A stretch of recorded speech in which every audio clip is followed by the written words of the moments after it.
United Nations War Council. President Roosevelt and Prime Minister Churchill at the White House meet allied leaders to map the strategy of the war. Climax of Mr. Churchill's 7-day visit. A spectacular display of America's ever-growing armed might.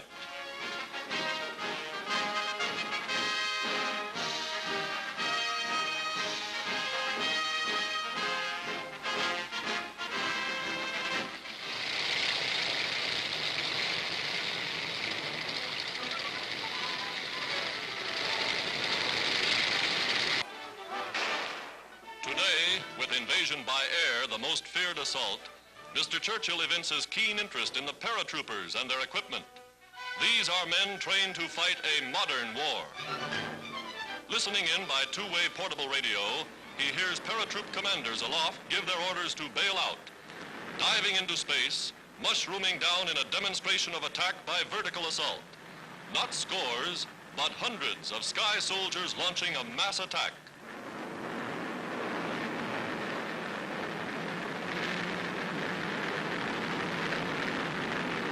They simulate the capture of an enemy airdrome.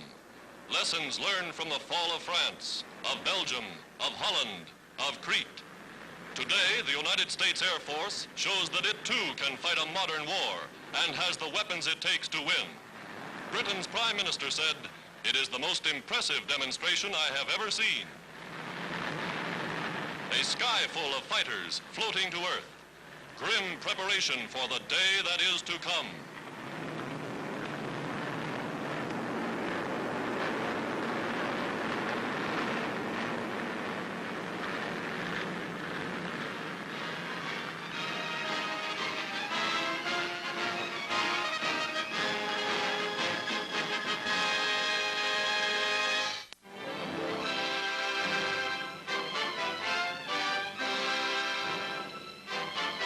Aboard the Portuguese liner Serpa Pinto, the war's youngest refugees arrive in America to begin life anew. Wanderers upon the face of the earth, they come from Poland, from Czechoslovakia, from Spain, some even from Germany, and all are made welcome. Today, under auspices of the United States Committee for the Care of European Children, they finally reach a haven of safety.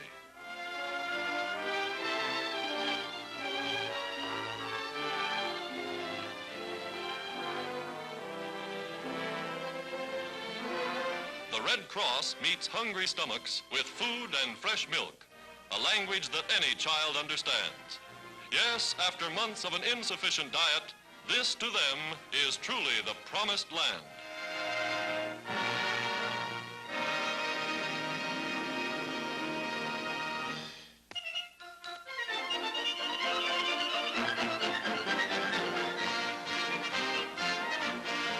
A fighting father welcomes home his 7 fighting sons, 6 of whom served aboard the ill-fated carrier Lexington.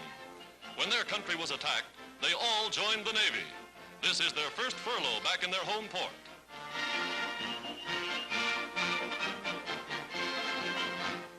Quite a family. Although the boys were all of draft age, they didn't wait to be called. They volunteered. Father and 7 sons, all in the service. And now the 8th brother is joining up. Only 17, he's eager to get in the fight. Home port reunion aboard one of the big guns of the fleet. The largest single family of fighting men in the entire United States Navy.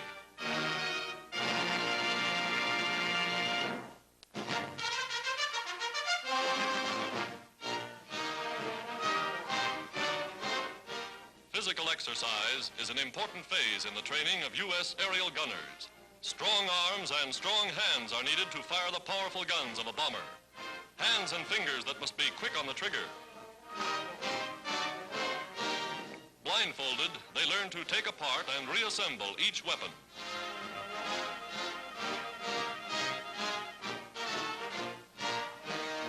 Climbing aboard a fast fighter plane, they're ready for the final test aloft. Guns equipped with camera instead of bullets to check the accuracy of their aim. Flying in formation, the gunners see the enemy exactly as they would from the tail of a bomber. Their job is to protect their ship from assault by diving fighters like this. Score one. And when they land, the camera guns tell the story.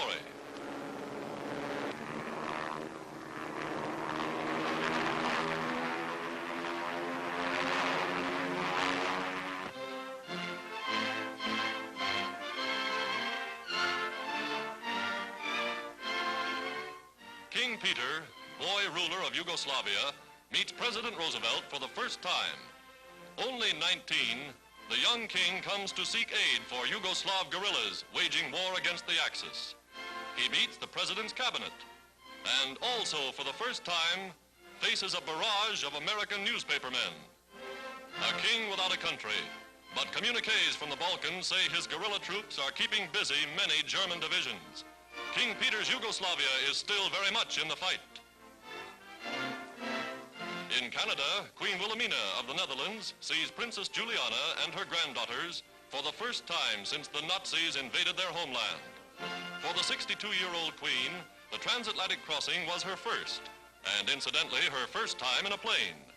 A queen for more than 50 years, Wilhelmina ruled an empire of 75 million subjects. Now she lives for the day the House of Orange will rise again.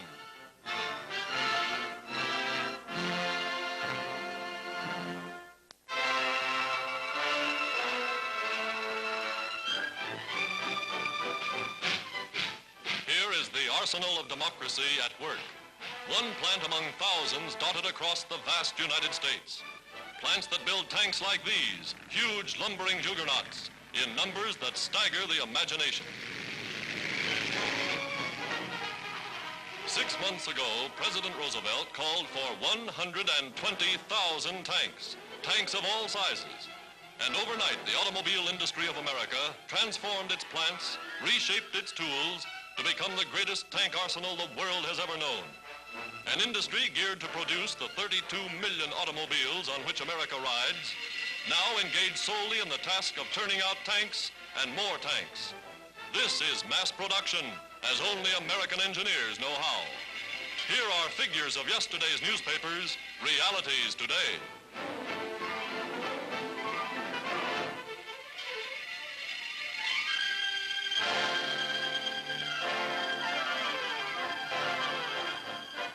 Logistics at work in industry. From vast stockpiles like these, American tanks take shape. Each stockpile assembled in such a way that scores of sub-assemblies reach their proper place, each at the proper time. Steel, rubber, aluminum, tin, forgings, moldings, castings, 30,000 parts to build one engine of destruction.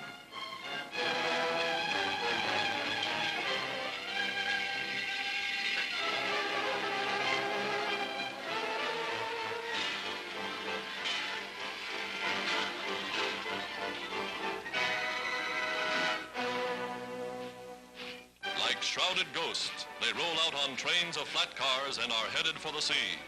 Some to the Atlantic, some to the Pacific, bound for Africa, for Asia, bound for the battlefields of Europe. Reinforcements for the armies of the United Nations. At unnamed ports, unnamed ships take aboard their cargoes of death. This too is a part of the job, and America is seeing it through.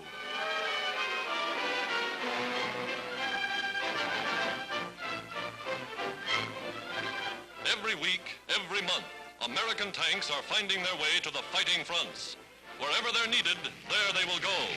This is total war, and this is America's answer.